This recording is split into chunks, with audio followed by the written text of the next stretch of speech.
crianças do segundo ano, tudo bem com vocês? Prontos para mais uma aula do ensino religioso? Hoje estamos aqui juntos para aprendermos um pouquinho mais. Hoje nós continuaremos falando dos alimentos sagrados, mas da matriz oriental. Vamos separar então o nosso material? Hoje nós vamos precisar de um pouquinho mais do que o básico. Além do caderno, do lápis grafite, do lápis de cor, quem estiver em casa pode separar o giz de cera. Também vamos precisar da borracha e de folha para dobradura. Eu aguardo.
Então agora é só abrir o caderno e anotar os dados de hoje. A data, alimentos sagrados, ensino religioso. Eu aguardo.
pouquinho do que nós falamos na aula passada. Nós já estávamos falando dos alimentos sagrados da matriz indígena. Vocês lembram da importância do milho? Os grãos dourados do milho, eles lembram o ouro da fortuna e tudo dele se aproveita. A palha, quando está verde, ela é utilizada para alimentar os bovinos. O cabelo do milho serve para fazer chá para os rins. O amido também é usado na indústria da alimentação. Fabrica a glicose, a maisena, a margarina, até o fermento. E também ele é um dos elementos utilizados para a fabricação de medicamentos.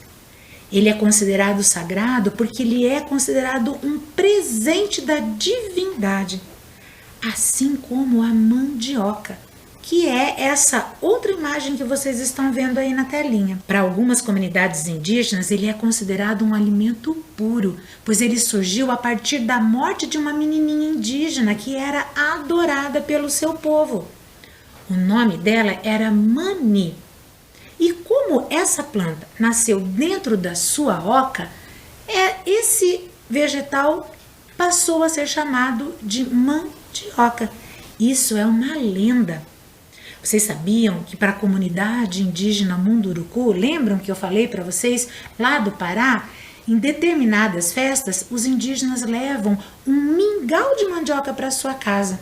Eles acreditam que isso garante proteção dos espíritos para as suas colheitas. E também existe uma outra comunidade indígena chamada Marubô. Os pajés dessa comunidade, eles cantam em cima desse pote de mingau e daí eles oferecem para as pessoas doentes, acreditando que vão levar a cura para essas pessoas. Nós aprendemos muita coisa, na aula passada e hoje nós vamos continuar aprendendo. Só que antes, eu queria trazer para vocês uma história. Lembram dessa contadora, a nossa amiga Natsu? Ela já veio aqui nas nossas aulas contar uma história oriental para nós e hoje ela veio de novo. Ela é uma descendente de origem oriental e, como ela adora contar histórias, hoje eu trouxe mais uma para vocês. Aliás, trouxemos eu e a Natsu. Vamos ouvir? Olá, tudo bem com vocês? Eu sou a Natsu. Natsu em japonês significa verão. Hoje eu vou contar uma história adaptada deste livro, As Histórias Preferidas das Crianças Japonesas. Este é o volume 1 da coleção. O nome da história é A Aranha Tecelã. Preparados? Mukashi Mukashi Aru Tokoro ni. Ou seja, era uma vez, há muito tempo atrás, num vilarejo distante, vivia um agricultor e tecelão chamado Yosaku. Certo dia, Yosaku estava na sua lavoura, arando a terra. De longe, ele viu uma aranha sendo atacada por uma cobra. Ele ficou com dó da aranha e afugentou a cobra. Então, a cobra foi para um lado e a aranha foi para o outro. Na manhã seguinte ao salvamento, ele escutou alguém na porta falando: "Tio Yosaku, tio Yosaku!" E então ele foi atender a porta. Quando ele viu, era uma moça muito jovem e ela falou: "Tio Yosaku, eu sei que o senhor está procurando alguém para ajudar o senhor a tecer e eu sei tecer, mas em troca eu só preciso de um lugar para ficar." O Yosaku pensou e realmente ele precisava de alguém que tecesse os tecidos para ele. Então aceitou a proposta e mostrou para a menina onde era o quarto da tecelagem. Assim que a menina fechou a porta do quarto, começou a tecer. No final daquele dia, ela pegou e entregou 8 pedaços de tecido, 8 peças muito bonitas. O Yosaku olhou e falou: "Menina, que tecido lindo! Como você conseguiu fazer essas 8 peças de maneira tão rápida?" A menina ficou assim, como se fosse ofendida e também muito tímida. Falou: "O senhor não deveria ter perguntado isso. E me prometa que nunca vai até ao quarto espiar o que eu estou fazendo." O Yosaku achou meio estranho o pedido dela, mas acatou. E os dias foram passando. Então, sempre no final do dia, ela entregava 8 peças muito bonitas para o Yosaku. O Yosaku não se aguentou de curiosidade. Então, um dia, ele foi bem quietinho e espiou pela fresta da porta. E ele ficou surpreso. Não era a menina que estava descendo, e sim uma aranha. Ele olhou assim, que a aranha comia o algodão e descia com as suas 8 patas. Ele olhou de novo e ele reconheceu a aranha. Sim, era aquela aranha que ele tinha salvo aquele dia. Então ele entendeu tudo, que a aranha se tinha transformado na menina para ajudar ele a tecer os tecidos em forma de gratidão por ter salvo a vida dela. Então ele observou que o algodão também estava acabando. Então ele resolveu ir até o vilarejo no dia seguinte comprar algodão. Ele foi até o vilarejo, comprou um saco bem grande de algodão, colocou nas costas e começou a voltar para casa. No meio do caminho, ele ficou meio cansado e resolveu descansar. Procurou uma sombra, sentou-se em cima de uma pedra e acabou cochilando. Só que uma coisa terrível aconteceu quando ele cochilou. No saco que ele tinha deixado do lado dele, o saco de algodão, uma cobra. Sim, uma cobra, aquela cobra que ele afugentou. Ela foi sorrateiramente, se enfiou dentro do saco e ele não percebeu. Ele pegou e acordou. Pegou aquele saco, colocou nas costas de novo e voltou para casa. Quando ele chegou em casa, entregou o algodão para a menina. Ela ficou toda contente porque realmente tinha acabado o algodão. Pegou aquele saco e voltou para o quarto de tecelagem. Se transformou novamente em aranha e começou a comer todo aquele algodão para poder produzir os tecidos. No meio da comilança de algodão, a cobra pulou para cima dela e quase abocanhou ela, mas ela conseguiu fugir pela janela e começou a correr. A cobra atrás dela, mas como a aranha tinha comido bastante algodão, ela estava pesada e não podia correr mais. Então, quando a cobra estava quase pegando a aranha, o sol que observava lá de cima, sabia de toda a bondade da aranha, da generosidade que ela teve com o Yosaku. Então ele resolveu ajudá-la e estendeu um raio de sol. A aranha, agradecida, pegou e subiu em cima daquele raio de sol e ele foi levando até os céus, para bem longe daquela cobra. Em agradecimento, a aranha começou a tecer várias nuvens branquinhas e fofinhas. E então, é por isso que lá no Japão, as palavras aranha e nuvem falam a mesma coisa, se chama kumo.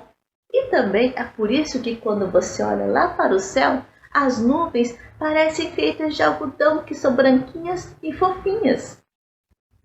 E assim termina nossa história. Espero que vocês tenham gostado e até a próxima. Tchau!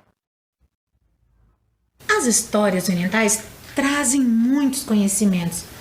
Vocês já imaginavam que lá no Japão a aranha e a nuvem tivessem o mesmo nome? Eu nunca tinha pensado nisso. Essas histórias, além de conhecimentos, trazem muito suspense, não é mesmo? Bom, então vamos aproveitar esse clima de suspense e iniciar o nosso assunto de hoje.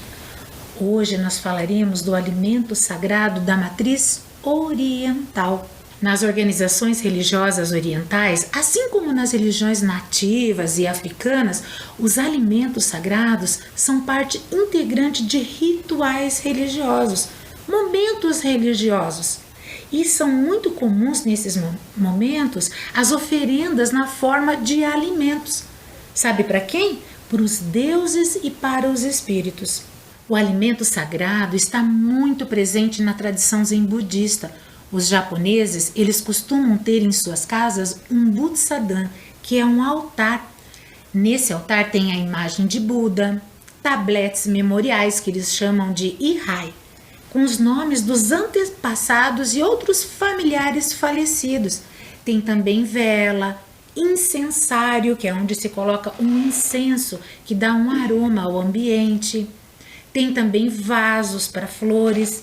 Lembra que eu já falei hoje para vocês o quanto a flor é importante para essa matriz religiosa? Há também nesse altar uma taça para ofertar água. Diariamente, alguém da família troca a água, acende a vela, oferece incenso e faz a leitura de um sutra. Vocês já ouviram falar nessa palavra? É um texto sagrado budista. Em frente ao altar, tudo isso acontece, representado por alguém daquela família.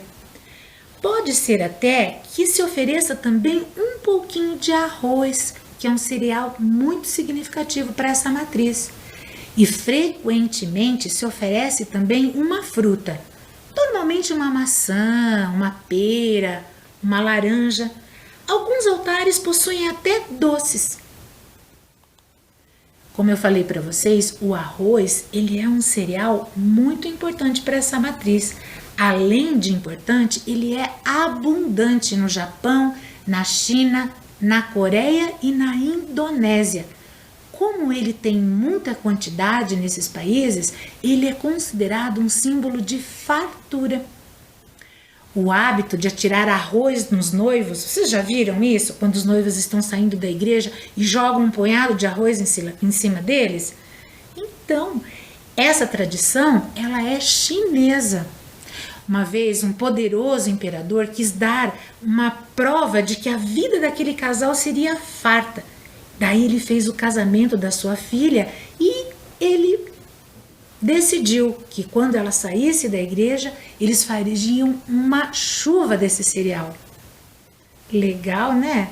O arroz, ele faz parte de altares budistas em toda a Ásia, simbolizando boa sorte, felicidade e prosperidade também. Os chineses, eles costumam perguntar entre as pessoas: você já comeu arroz hoje? Isso equivale para nós como se nós falássemos assim: como vai você? Tá tudo em ordem na sua vida? É mesmo. Na Coreia, os recém-nascidos também são alimentados com arroz cozido nas primeiras 3 semanas de vida. Isso é para atrair boa sorte. É o que acreditam os fiéis dessa religião. É costume entre os adultos, antes de começar a comer, jogar fora um punhado desse cereal. É uma maneira que eles têm de convidar a divindade a vir comer com eles e também a fazerem pedidos de riqueza, de fartura. Outra curiosidade é que na Coreia do Sul, como no Japão e na China, a comida vem servida em vários potezinhos. Para eles, quanto mais tigelas estiverem na mesa, mais fartura se atrai. Interessante, né? Um outro alimento sagrado é o leite da vaca. Na tradição religiosa hinduísta, o leite é um alimento sagrado. Segundo os fiéis dessa religião, o leite traz fertilidade, além de ser muito nutritivo, e também por ele ser produzido pela vaca, que é um animal sagrado para os indianos. E as especiarias? O que seria isso, professora? Já que nós estamos falando dos indianos, eu queria trazer para vocês as especiarias, que são condimentos, temperos, que além de enriquecer e dar cor aos alimentos mais básicos, como o arroz, o feijão, a lentilha, o grão de bico, também são considerados verdadeiras preciosidades da culinária indiana. Nessa cultura que é muito espiritualizada, o ato de comer não sacia só o paladar.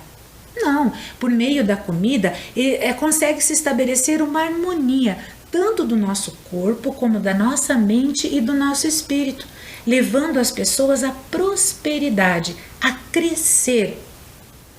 Segundo os hindus, o alimento é o presente sagrado de um Deus chamado Brahma. Ele é o Deus criador do universo, é o que acreditam os fiéis dessa religião. E por isso, a melhor oferenda nas festas religiosas é a oferenda dos alimentos, que nesse caso vêm acompanhados das especiarias. tudo deve ser preparado com muita dedicação, perfeição, sempre pensando que é um momento sagrado. A chamada Garam Masala é uma especiaria, uma perfumaria também que se mistura com as ervas e ele é feito de vários elementos: cravo, canela, anis, cardamomo, coentro, cominho, gengibre, cúrcuma e usada no preparo também de cereais e carnes. Para essa religião, a alma da culinária indiana estão nessas especiarias, nesses ingredientes que dão um aspecto e gosto especial nas comidas preparadas para as oferendas dessa religião. E eu trouxe aqui também para vocês um seguidor da Sociedade Internacional para a Consciência de Krishna, que se chama ISKCON. O nome dele é Eka Chakra. Ele fez uma entrevista comigo e me explicou algumas coisas que eu gostaria de passar para vocês. Os fiéis do Hare Krishna, eles são lacto-vegetarianos. Vocês já ouviram essa palavra? São as pessoas que abrem mão de comer carne e ovos. Elas não comem esses dois alimentos, mas eles não abrem mão do leite e dos alimentos derivados do leite. Um dos alimentos que estão sempre presentes na vida deles também é essa da segunda imagem que está aí na telinha para vocês. É um pão chamado chapati. É um pão sem fermento. Tá vendo que ele não cresceu?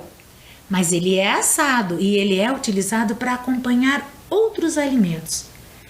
É muito importante para essa religião que todos os alimentos, antes de serem consumidos por nós, seres humanos, eles devem ser oferecidos a um Deus chamado Krishna.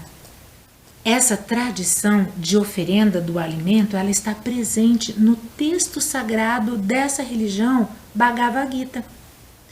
Antes de se alimentarem, as oferendas se dá como um agradecimento, sendo feito mentalmente, coletivamente, sempre entre as pessoas ou dentro de um ritual dessa religião, de uma cerimônia.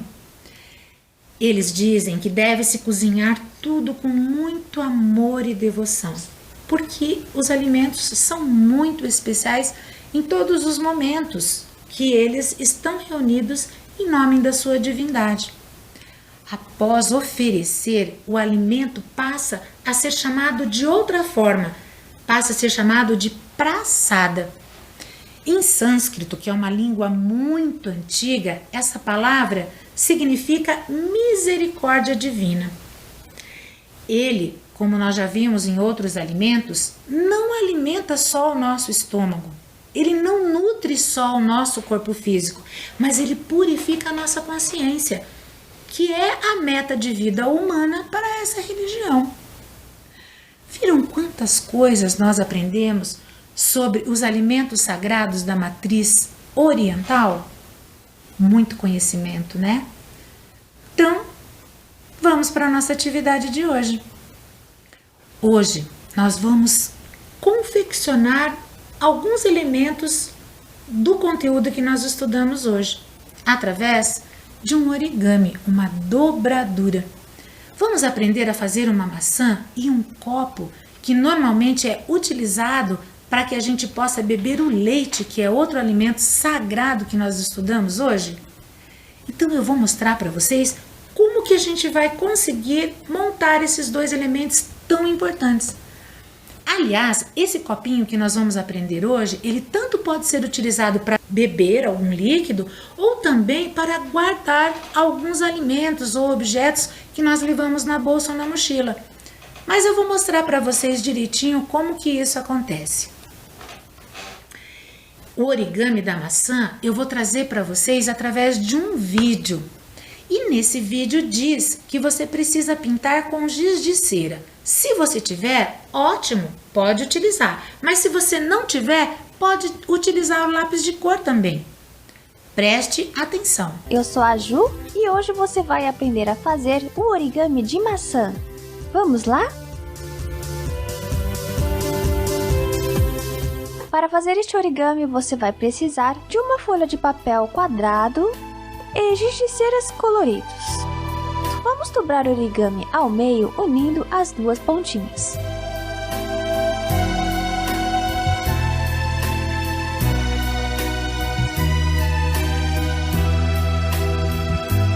Desdobre voltando ao quadrado inicial. Este lado vamos dobrar ao meio.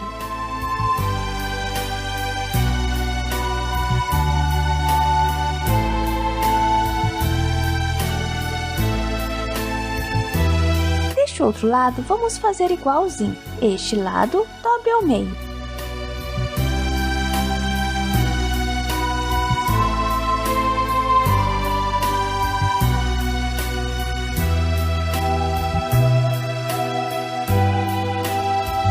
Vamos dobrar mais ou menos aqui. E esta pontinha vamos dobrar ali.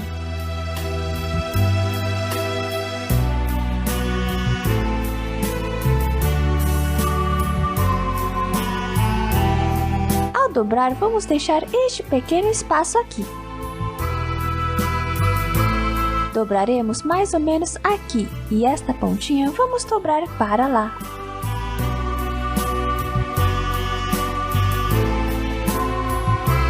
Ao dobrar, vamos deixar este pequeno triângulo para fora.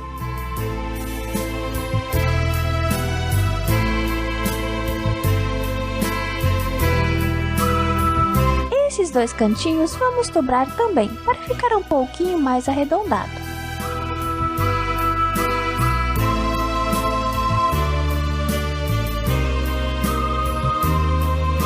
Ela vai ficar assim.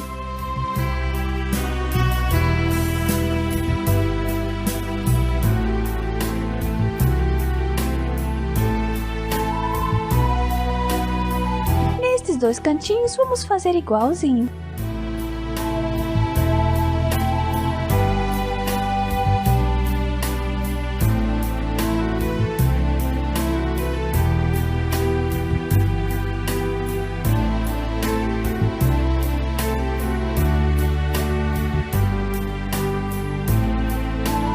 Agora vamos dobrar aqui em cima.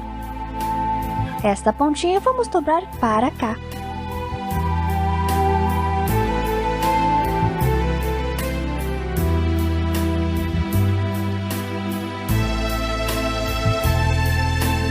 Vamos desdobrar e virar para trás.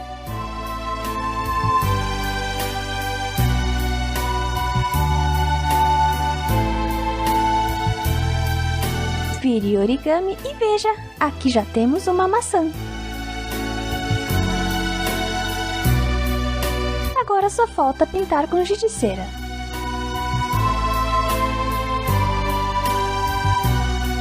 Aqui em cima vamos pintar de verde. Nesta parte de marrom. E aqui embaixo de vermelho.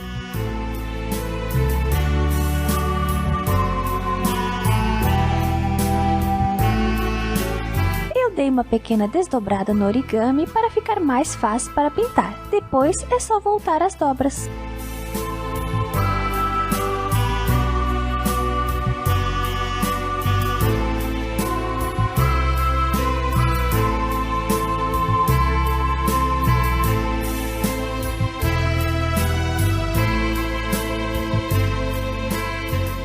E pronto! Aqui está o origami de maçã!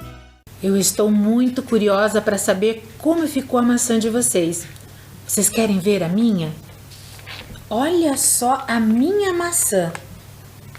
Ficou parecida? Mais ou menos, né? Vejam, aqui a professora usou giz de cera para pintar a maçã e a folha. Mas eu usei nessa parte do cabo da maçã o lápis de cor. Então, não se preocupem com isso. Usem os materiais que você tem em casa.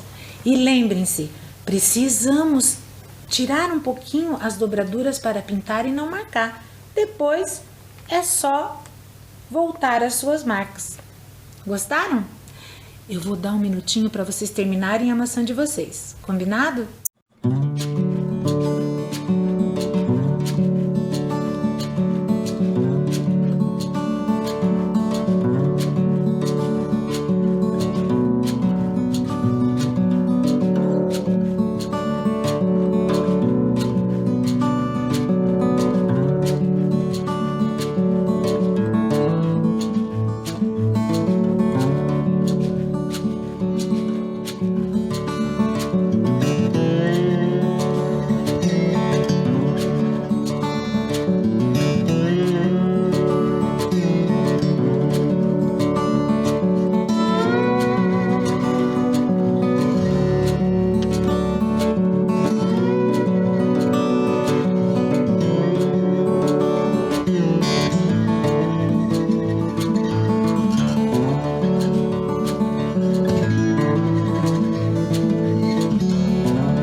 Agora eu vou mostrar para vocês como que nós conseguimos construir o copo. É muito simples. Nós vamos precisar de um quadrado. Eu trouxe aqui folhas coloridas para ser mais fácil de eu mostrar para vocês como fazem essa dobradura, mas não precisa ser colorido. Pode ser uma folha de sulfite comum, uma folha de caderno. O importante é que vocês consigam esse formato de quadrado. Eu já expliquei em aulas anteriores como isso acontece, vocês lembram? Vocês pegam uma folha comum, como um papel sulfite, por exemplo, e escolhe um dos pontos dessa folha e dobram até essa outra parte aqui, aonde vocês conseguem um triângulo. E desse triângulo, essa sobra nós recortamos, nós tiramos fora. E esse triângulo, quando nós abrimos, ele fica um quadrado. Eu já deixei pronto o nosso quadrado para ser mais fácil a nossa aula de hoje. Tudo pronto? Então, o quadrado nós vamos transformá-lo em triângulo. Vocês vão pegar essa ponta e dobrar até a outra ponta do outro lado. Unimos as duas pontas e marcamos bem, vincamos bem o papel. Ele vai ficar um triângulo. Veja como é fácil. Essa ponta aqui, nós vamos unir até essa lateral do triângulo. nós vamos fazer com que essa parte fique bem reto perante a essa ponta. E a mesma coisa com essa outra. Nós vamos uni-la da mesma maneira que fizemos com a primeira.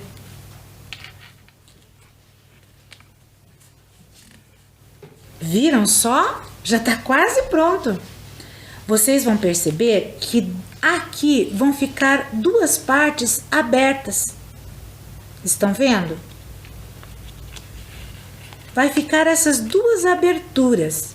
E nós vamos utilizar essa primeira para colocar uma das partes que foram criadas aqui em cima. Nós vamos vincar essa parte e vamos colocá-la aqui dentro, ó. Nós vamos colocar aqui dentro, fazendo com que ela fique presa. E assim, nós conseguimos fazer o nosso copo. Esse copo também pode ser utilizado para guardar pequenos objetos, como eu falei para vocês. Vamos supor que lá na sua casa você tenha vários giz de ceras espalhados, que não tem mais a caixinha. Você pode usar esse copinho para guardar o lápis de cera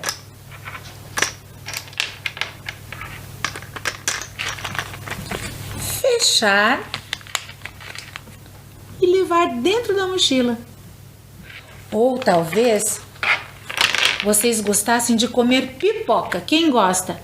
Se eu fizer esse copo, eu posso também distribuir a minha pipoca. Eu posso colocar dentro, fechar da mesma forma, ou não, simplesmente deixá-lo aberto e poder consumir o que eu coloquei ali dentro. Até clips, às vezes nós precisamos levar objetos pequenos para um trabalho diferente que a professora pede. E também, olha só, eu posso utilizar o nosso copo para guardar esses objetos e assim poder transportá-los. Viram que bacana? Eu vou dar um tempinho para vocês terminarem o copo de vocês e depois que terminarem, poderem também colocar a decoração que vocês quiserem. Eu fiz alguns copinhos aonde eu decorei e deixei a cara da minha criação. Eu decorei uma abelha, decorei com um pato. Então agora é a vez de vocês. Eu aguardo.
Espero que vocês tenham gostado da aula de hoje e que vocês utilizem bastante esse copo, que vai ser muito bacana.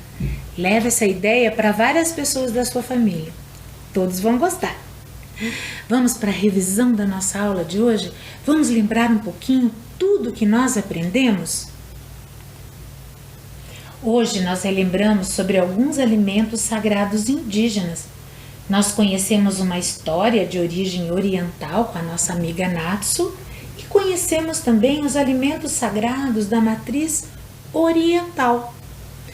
Muito conhecimento, muita informação e que são muito importantes para o nosso dia a dia, para podermos entender um pouquinho sobre como as outras matrizes pensam. Aliás, como todas as matrizes. Vamos terminar a nossa aula de hoje sempre lembrando daqueles combinados? Vamos lavar bem as mãos. Nos vemos em breve.